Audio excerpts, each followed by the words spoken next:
My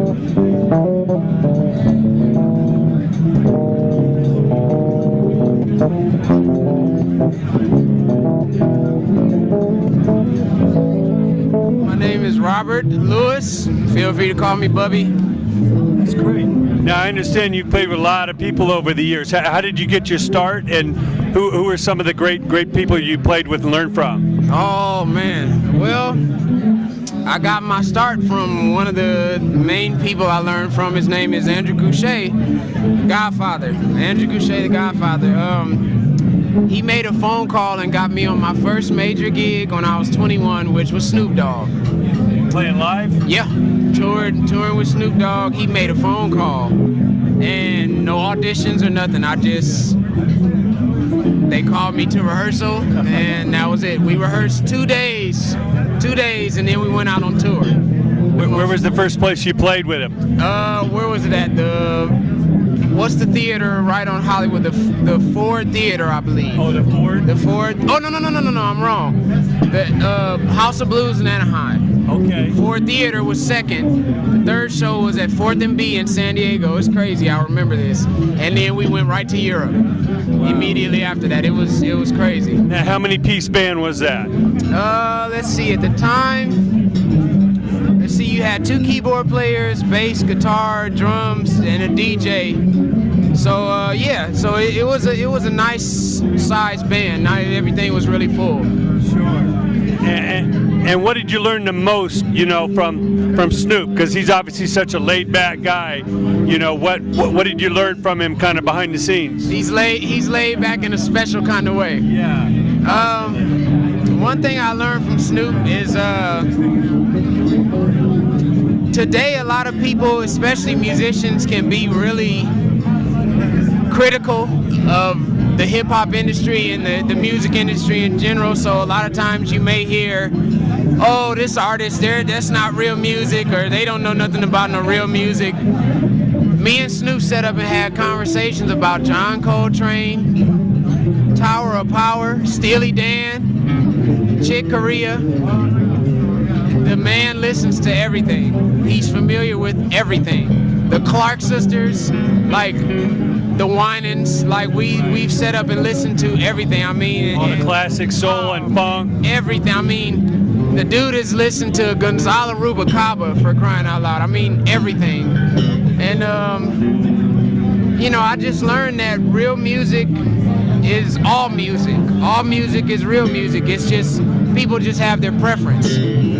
Just like people, all music's different. All music is different, and there's not one that's not real music because they're not, they're just playing cheap or cheesy chords, whatever. Somebody likes it.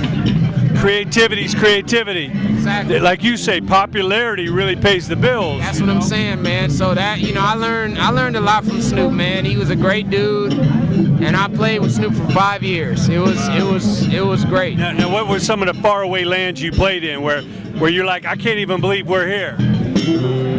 Kosovo, Bratislava, Lebanon. We went all over the place, man. Of course, all Europe and South America, but I gotta say, like Kosovo and Bratislava and.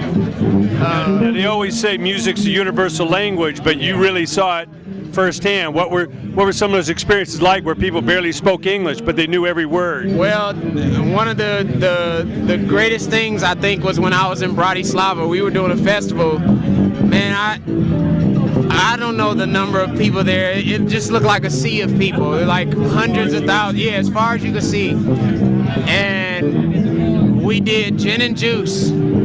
And these people, he stopped rapping because all these thousands of people just were rapping his lyrics. It was the craziest, like, feeling, It was nuts, man. It was nuts. It was crazy. Tell us some of the people you've had the pleasure of playing with since. Oh man, Lupe Fiasco. One of my definite favorites. A lot of people know I'm a big fan of Japanese anime and comic books and video games. And one of my favorite Japanese artists. She's actually, I think, my favorite artist that I've ever worked with. Her name is AI. she's like Beyonce of Japan. She's probably the best experience I ever had touring ever was with her, for sure. Now, what made it so good? The respect for music. The respect for music and the love for music, and to see how she impacted people's lives with her music over there. Like, I've never been in a situation where it was like a surreal Michael Jackson. You know, you always see the footage of people crying and stuff out in the audience. It was that. Like, these people were crying when they heard her songs and stuff, and like, it was a blessing, man. Like, I never seen anything like that, ever in my life, ever, with anybody. So she was definitely #1. And I mean, I've worked with so many artists, anybody affiliated with Snoop, really. And you know, the Dog Pound, The Game, DJ Quick,